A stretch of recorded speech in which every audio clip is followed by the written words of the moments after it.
Ça fait un petit moment maintenant que je voulais vous parler de mon setup avec lequel je travaille au quotidien pour la création de mes vidéos. Bienvenue donc dans mon setup. Bien évidemment, la pièce centrale de mon setup, vous l'avez vu dans le titre, il s'agit d'un MacBook Pro. Alors ce n'est pas le dernier, c'est le MacBook Pro M1 Pro avec 16Go de RAM et 512Go de stockage. Donc à l'époque c'était la configuration entrée de gamme et je crois qu'on était aux alentours de 2000 et quelques euros si je ne dis pas de bêtises. Donc je l'ai quasiment depuis sa sortie, j'avais dû l'avoir 2 ou 3 mois après et aujourd'hui il fait encore très largement le travail pour tout ce que je lui demande, à savoir de la retouche photo et vidéo, les miniatures, donc des fois faire un petit peu de composition d'images, un petit peu de 3D et de temps en temps un petit peu de code, voilà. Donc je n'ai aucune raison de changer tout simplement, mis à part gagner quelques minutes sur mes rendus de vidéos, ça ne m'apporterait pas grand chose de passer sur les nouveaux. Après je l'ai ici en 14 pouces puisqu'il est important pour moi d'avoir quelque chose de compact quand je voyage, puisque c'est vrai que même quand je pars en vacances, j'aime bien garder mon ordinateur au cas où il se passe quelque chose, au cas où j'ai besoin de faire quelque chose avec celui-ci, et je m'en sers également pour regarder des films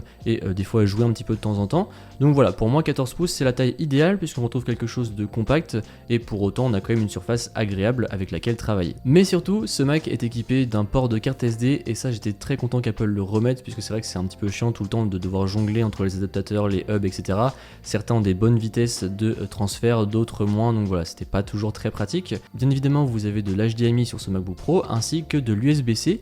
USB-C qui va d'ailleurs venir servir à soit alimenter le Mac, soit à diffuser l'écran sur un écran qui supporte de l'USB-C, voire même à faire les deux si jamais vous avez un écran qui peut faire cela, et c'est le cas aujourd'hui de mon écran que j'ai juste ici. Juste avant de rentrer en détail dans celui-ci, sachez que cet écran m'a été offert gratuitement par la marque, je n'ai cependant pas été payé, mais ils m'ont donné l'écran. Voilà, comme ça au moins vous le savez, je suis transparent avec vous, et tant qu'on y est, sachez que tous les liens que vous trouverez dans la description sur tous les objets que je vais vous présenter dans cette vidéo, ce sont des liens affiliés, ça veut dire que si jamais vous passez par cela pour faire une petite commande, eh bien moi je toucherai un pourcentage. La parenthèse étant close, cet écran, eh bien c'est le Design Monitor de 32 pouces. C'est un écran 4K UHD et franchement j'en suis fan pour pas mal de raisons. Déjà la première chose c'est qu'il match en couleur avec mon MacBook Pro, donc ça déjà c'était un petit clin d'œil assez sympa.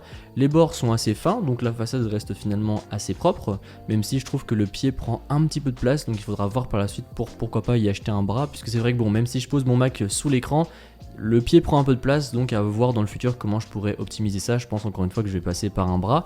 Mais surtout ce qui est très pratique c'est qu'à l'arrière vous avez donc bien sûr tous les ports pour brancher cet écran, donc vous avez de l'USB-C, vous avez de l'HDMI, du DisplayPort ainsi qu'un autre petit port pour venir y mettre la molette qui est fournie avec l'écran, dont on reviendra dessus juste après. Et surtout vous avez un cache pour pouvoir cacher tous les fils, les faire passer proprement au niveau du pied, et ça franchement c'est toujours un grand plus puisque comme ça on conserve un bureau bien rangé tout le temps. L'autre chose d'importante lorsque vous choisissez un écran, mis à part la qualité dont on parlera juste après, c'est que si jamais vous voulez un écran qui recharge votre Mac et qui en même temps diffuse son contenu, eh bien il faut que la puissance délivrée par l'écran soit suffisante pour que le Mac se recharge et puisse effectuer des tâches en même temps.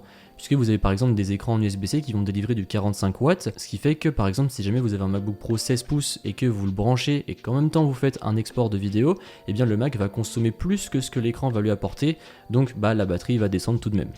Ici, il délivre 85 watts, donc du coup c'est largement suffisant pour mon 14 pouces, je peux faire toutes les tâches que je veux et mon Mac reste bien chargé et j'ai pas de problème d'énergie lorsque je fais des grosses tâches. Mais bien sûr, comme je vous le disais, la chose la plus importante avec un écran, c'est la qualité de celui-ci. Donc je vous le disais, 32 pouces, pour moi c'est la taille idéale puisque c'est vrai que quand on fait du montage, j'aime bien avoir de la place pour avoir toute ma timeline dans sa globalité et 32 pouces c'est ni trop grand ni trop petit, par contre il faut avoir un peu de profondeur sur son bureau puisque c'est vrai que sinon ça fait rapidement très gros. Moi aussi je crois que j'ai 80 cm de profondeur ou 1 mètre de profondeur, je sais plus. Et d'ailleurs si jamais vous voulez la ref de mon bureau, c'est celui-ci, c'est un Ikea Bécant je crois si je ne dis pas de bêtises. Très pratique d'ailleurs puisque vous avez un petit filet en dessous pour ranger les câbles. Mais bon bref, pour revenir à l'écran, donc je vous le disais, 32 pouces pour moi c'est très bien. Mais surtout le gros avantage de cet écran, eh bien c'est que vous avez des profils de couleurs et surtout un profil de couleur en particulier qui est en fait le même qui est utilisé sur les Mac. Ce qui fait que du coup vous allez retrouver exactement la même colorimétrie entre celle de votre Mac et celle de votre écran, et ça pour moi c'est trop pratique puisque c'est vrai que pour avoir essayé d'autres écrans avant, on est tout le temps en train de chercher un petit peu quel réglage on pourrait optimiser pour avoir à peu près le même affichage, mais c'est jamais vraiment ça.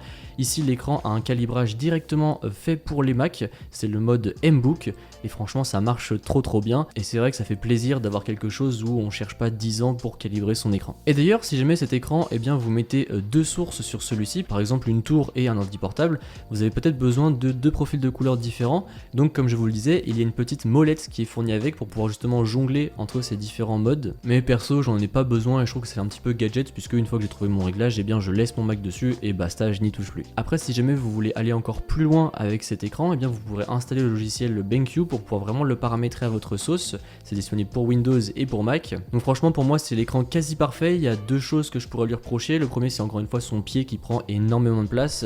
Et la deuxième chose, c'est vrai que ça manque un petit peu de pas avoir de 120 Hz dessus, puisque on le sait maintenant, les Mac se rafraîchissent plus rapidement. On est bloqué ici à du 60 Hz.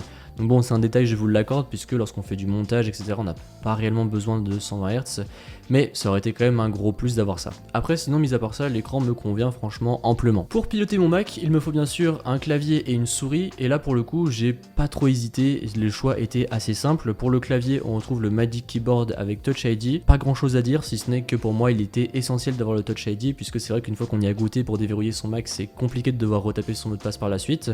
Après, sinon, le clavier en lui-même, il est très bien, hein, il est très confortable. Personnellement, je m'y suis habitué vu que je l'utilise maintenant depuis plusieurs années. Mais s'il vous plaît, Apple, sortez un clavier en USB-C, puisque là, du coup, je me retrouve avec un seul câble en Lightning qui me sert que pour mon clavier, puisque maintenant mon iPhone étant en USB-C également. Donc ça, je suis un peu deg. Et côté souris, j'utilise la MX Master 3, donc je pense que c'est une souris que vous avez peut-être déjà vue dans d'autres setups. Elle est très pratique, puisqu'en fait, vous allez pouvoir assigner pas mal d'actions à tous les boutons qu'il y a dessus. Donc ça, c'est plutôt cool, même si je suis encore en hésitation, puisque cette souris, donc je l'aime beaucoup, mais ayant travaillé de nombreuses années sur un Mac et sans le mettre sur un écran, j'ai donc toujours bossé quasiment au trackpad et je suis beaucoup plus efficace au trackpad qu'avec une souris. Donc là, j'attends juste qu'Apple fasse un Magic Trackpad en USB-C et une fois que ce sera chose faite, je l'achèterai direct, puisque c'est vrai que là, je me vois pas racheter quelque chose en Lightning. Je pense que c'est voué à disparaître et ici, la souris étant en USB-C et c'est vrai qu'elle offre quand même encore une fois pas mal d'options de personnalisation.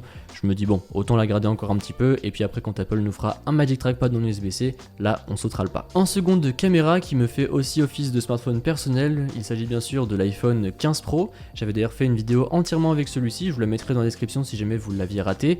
Et vous étiez assez unanime dans les commentaires pour dire que la qualité était plutôt bonne pour quelque chose de filmé avec un smartphone. Et c'est vrai que je m'en sers assez souvent quand je suis en extérieur notamment et que j'ai pas ma caméra, par exemple sur des événements.